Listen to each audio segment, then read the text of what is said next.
Una-una po yung nagpapasalamat ako sa Panginoon at saka po sa lahat ng samahan dito. Salamat po Panginoon at nakakapagpatuloy pa rin po kahit na yung sinasabing pasemplang-semplang. Minsan ayaw sumimba pero napipilitan din kasi iba po ang pakiramdam kasi pagka yung sinasabi nga na maaga kang bumangon at magsisimba, pero maya-maya parang tatamarin ka. Pero pag yung last hour na is nagmamadali na ng pagbibihis at gusto na sumimba, yun. Lagi pong nagkakaroon ng masama ang pakiramdam, pero sa awa ng Diyos talagang pinapaubaya pa rin ng Panginoon na kailangan mo magsimba. Yun. Salamat din po sa lahat ng mga biyaya, maliit man o malaki. Nagpapasalamat ako at saka ganun din po sa kalakasan ng katawan. Bagamat hindi po ayos ang nararamdaman lagi, salamat pa rin po sa Panginoon at nakakaya pa rin. Ganun din po sa trabaho, nagpapasalamat ako at patuloy pa rin po na mahirap man yung naging pwesto ko, salamat pa rin sa Panginoon at binibigyan pa rin po ng karunungan. At ganun din po, kay Tintin, nagpapasalamat po ako na yun nga, talagang last year pa niya gustong maglingkod dito, mag-worker. Nakiusap po ako na kung pwede tapusin, pero nitong taon na ito ay parang nakakaramdam ako na gustong-gusto niya talagang ituloy. At yung last month po ay nakapansin ako na patabi-tabi sa akin sa tulugan. Bakit ako nagtataka na dati andun siya sa taas, noong ano month ba yun? August yata yun. Sa akin na po talaga siya natabi, hindi siya nahiwalay. Yun. Hindi po siya nagsasabi sa akin na gano'n. Ito lang huli na nagparamdam nga po kayo, pastor at saka po si madam. Yun, doon ako nakaano na talagang itutuloy na niya. Sa akin naman po, wala naman pong problema na mag-worker siya, maglingkod sa Panginoon. Yan naman po ay para sa amin din at saka sa kanya. Yun naman po itanggap ko.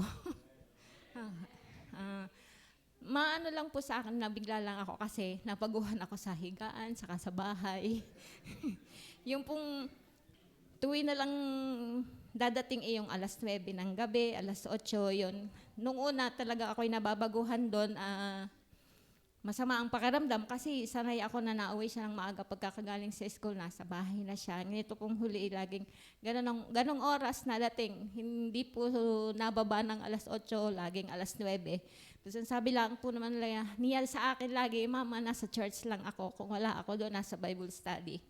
Okay lang sa akin kasi masarap naman po ang pakiramdam na nakakapaglingkod siya sa Panginoon. Hindi